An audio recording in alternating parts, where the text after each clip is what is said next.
भावी लाभ के लिए वर्तमान में त्याग करें। हमारी दुविधा समय की कमी से ज्यादा गहरी है। यह मूलतः प्राथमिकताएं तय करने की समस्या है। हमें इस बात का एहसास होता है कि हमने वे काम नहीं किए जो हमें करने चाहिए थे और वे कर दिए जो हमें नहीं करने चाहिए थे। चार्ल्स सी हमेल।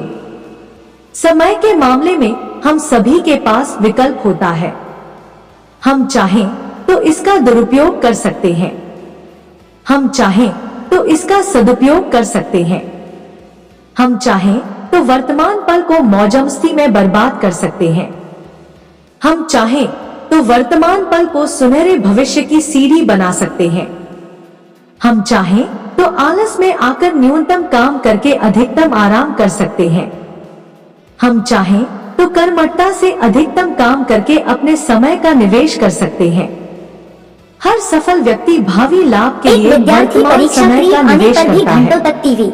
जिस तरह कंपनियां भावी सफलता के लिए पूंजी का निवेश करती हैं, उसी तरह व्यक्ति भावी सफलता के लिए समय का निवेश करते हैं। न देखकर पढ़ाई में जुट जाता है। कॉलेज का एक विद्यार्थी क्लास से गोता मारकर लड़कियों से गप्पे लड़ाता रहता है। दूसरा विद्यार्थी क्लास में मन लगाकर पढ़ाई करता है। एक कर्मचारी ऑफिस के महत्वपूर्ण प्रोजेक्ट पर काम करने के बजाय गपशप करता है। दूसरा कर्मचारी करियर में तरक्की को ध्यान में रखते हुए महत्वपूर्ण प्रोजेक्ट को फटाफट पूरा कर देता है। एक सेल्समैन सुबह उठकर टीवी देखने लगता है। दूसरा सेल्समैन सुबह उठकर संभावित ग्राहकों से फोन पर अपॉइंटमेंट्स लेता है। अब आप ही बताएं कि इन उदाहरणों में ज्यादा अच्छा भविष्य किसका होगा, पहले व्यक्ति का या दूसरे व्यक्ति का? निर्विवाद रूप से दूसरे व्यक्ति का भविष्य ज्यादा अच्छा होगा। कारण स्पष्ट है।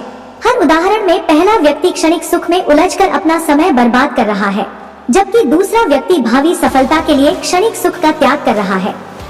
इसलिए समय के सर्वश्रेष्ठ उपयोग का 15वां सिद्धांत है, भावी लाभ के लिए वर्तमान में त्याग करें।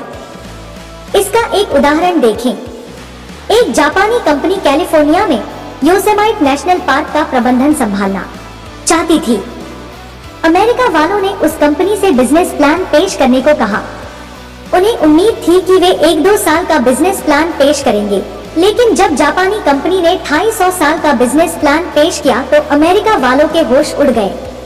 अमेरिका के लोग अगली तिमाही या अगले साल के बारे में सोच रहे थे, जबकि जापानी कंपनी दीर्घकालीन भविष्य के बारे में सोच रही थी। दरअसल हम सभी के पास एक दिन में 24 घंटे का समय होता है।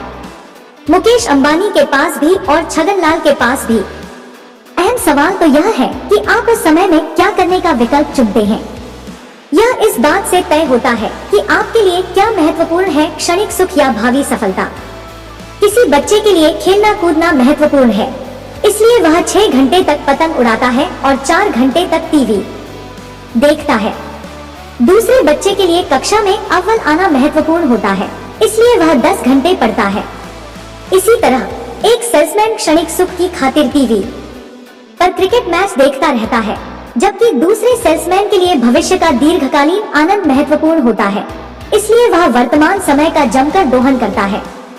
आपका भविष्य इस बात पर निर्भर करता है कि आप कौन सा विकल्प चुनते हैं, वर्तमान क्षणिक आनंद का या भावी दीर्घकालीन सुख का।